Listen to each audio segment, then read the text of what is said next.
Biktima ka ba ng narcissistic abuse? Tara, alamin natin kung posible ba na isa kang victim ng narcissistic abuse. So ito guys, napanood nyo ba yung recent na interview ni Yen Santos about dun sa experience niya, dun sa partner or yung ex na sinasabi niya? Alam naman natin kung sino siya, di ba? Nangyari kay Yen Santos, paano ko ba masasabi na possible na narcissistic abuse yung nangyari? So kung makikita niyo dun sa clips nung video niya, nung interview niya, meron siyang sinasabi dun na huwag kang magtiwala sa isang tao pag sinabi niya una pa lang na mahal ka niya. Kasi dun pa lang red flag na yun. Yes, pag may mga ganong tao na una pa lang sinasabi na sa'yo na mahal ka niya, possible talaga na isa yung narcissist.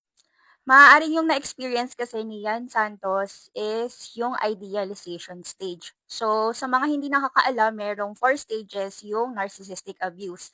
Merong idealization stage, meron tayong devaluation stage, tapos merong discard stage, and lastly, yung hovering stage.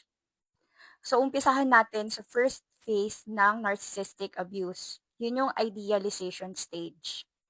Sa idealization stage, doon yung love bombing. So, talagang literal na bobombahin ka ng atensyon, ng gifts, ng mga sweet words, pati mga bonggang effort.